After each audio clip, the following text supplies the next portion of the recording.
konsep sistem ekonomi Islam merujuk kepada sistem ekonomi yang melibatkan kegiatan manusia yang selaras dengan tuntutan syara, meliputi aspek keperolehan, penggunaan dan pengurusan sesuatu input demi kepentingan diri dan masyarakat bagi mendapatkan keridhaan Allah. Perbedaan antara sistem ekonomi Islam dengan sistem ekonomi lain adalah sumber dan kegiatan ekonomi yang dijalankan adalah bersumberkan wahyu. Manakala sistem ekonomi lain seperti ekonomi kapitalis maupun komunis adalah berdasarkan pemikiran manusia semata-mata. Ciri-ciri sistem ekonomi Islam. Yang pertama, wahyu menjadi sumber utama atau asas kepada pelaksanaan sistem ekonomi Islam. Kedua, mengharamkan segala aktiviti yang memudaratkan diri, masyarakat dan persekitaran seperti mengamalkan penindasan. Ketiga, pengagihan kekayaan secara sama rata yang bersesuaian dengan kewajiban berzakat dan kelakon bersedekah.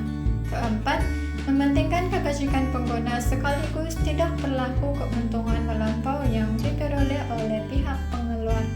Kelima, melibatkan campur tangan kerajaan bagi memastikan kawalan harga, mengelak berlakunya monopoli, dan yang paling penting, menjaga kebajikan pekerja dan pengguna tidak diabaikan. Terakhir, menghapuskan monopoli Yahudi. Ciri-ciri sistem ekonomi Islam pada zaman Nabi Muhammad.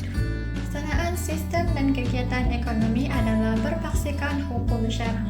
Segala aktiviti ekonomi yang dijalankan oleh masyarakat Madinah seperti pertanian, perniagaan, perdagangan, dan perusahaan tidak bersangka dengan Al-Quran dan Sunnah. Selepas pembubaran Piagam Madinah, golongan ini tidak dapat menjalankan aktiviti ekonomi mengikut kehendak mereka, terutamanya bagi memperoleh keutamaan yang berganda. Kegiatan ekonomi utama ialah kurma. Ini disebabkan bumi Madinah amat subur. Sistem perniagaan yang dijalankan berteraskan syarah dan amalan penindasan seperti penipuan dan riba diharamkan sama sekali. Zakat diwajibkan terhadap umat Islam, khasnya zakat harta bagi mereka yang mengusahakan aktiviti pertanian dan perniagaan agar mereka tidak terpinggir dengan pembangunan ekonomi.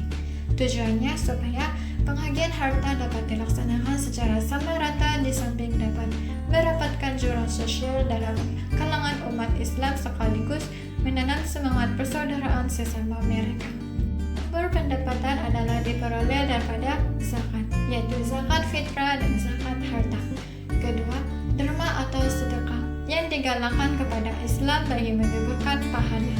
Ketiga, jizyah, cukai yang dikenakan terhadap golongan bukan Islam, yaitu dhimmi. Keempat, rampasan harta perang, merangkumi ganimah. Keempat, harta wakaf, merupakan sumbangan umat Islam dalam bentuk harta bagi diwarisi oleh umat Islam seterusnya.